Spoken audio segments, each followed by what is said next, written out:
కావలి నుండి స్వామిదాస్ గారు పంపించారు. శ్రీకృష్ణుడికి శిశుపాలుడికి ఉన్న బంధుత్వం ఏంటి తెలియచేయండి అంటున్నారు. శిశుపాలుడు దమఘోషుడు సాత్వతి అనేటటువంటి ఇద్దరు పుత్రుడు.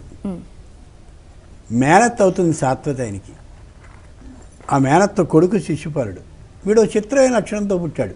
సంబంధం అనేది కాదు, దాంట్లో ఒక విశేషం తెలుసుకోవాలి మనం. సంబంధం చెప్పేసుకున్నాక వాడు పుట్టినప్పుడు 3 కళ్ళు 4 చేతులతో పుట్టాడు. పుట్టడమే కాదు, రాసభరవంబున నేర్చుచున్నంటాడు మహానుభావుడు నన్నయ్య మహాకవి.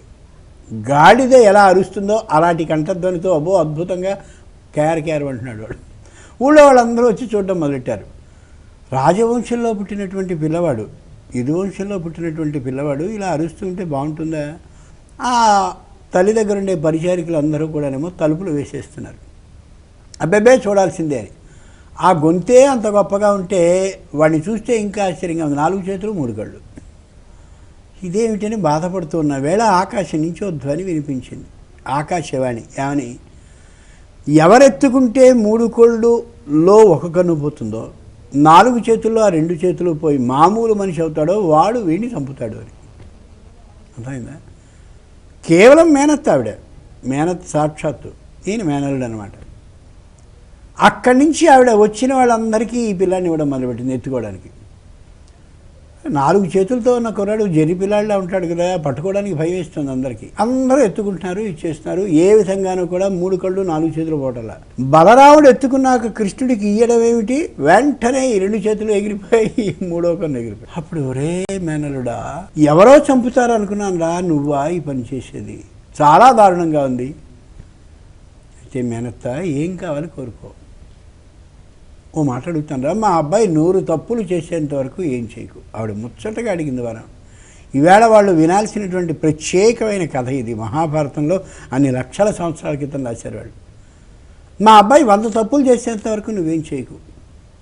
కృష్ణుడు చాలా తెలివితేటలు, మేధావి విక్రమ క్రమ. ఆయన మంచి మేధావి. అయ్యో మేనత్తా, నువ్వు అడగడం నేను ఇవ్వకపోవడం వలన తప్పక ఇస్తున్నా వరం. అనుమానం లేదు, మీ అబ్బాయిని 100 తప్పులు చేసేంత వరకు ఏం చేయను. అంటే ఏమిటర్థం? 100 తప్పుల తర్వాత ఇక వీడిని ఉంచననే కదా అని అర్థం. 2, ఆకాశవాణి ఏం చెప్పింది, ఎవరు ఎత్తుకున్నప్పుడు ఆ 3వ కన్ను 2 చేతులు పోతాయో మిగిలిన 2 చేతులు వాడు చంపుతాడని చెప్పాడుగా. కాబట్టి ఖచ్చితంగా చావు అనేది నిశ్చయమైందిగా. అడగడం అన్నా బుద్ధున్న పనేనా ఆవిడ? ఈయన వెంటనే అన్నాడు, అది గుర్తుంది కదా, నిశ్చయంగా అలాగే 100 తప్పులు చేసేంత వరకు మీ అబ్బాయిని ఏం చేయండి.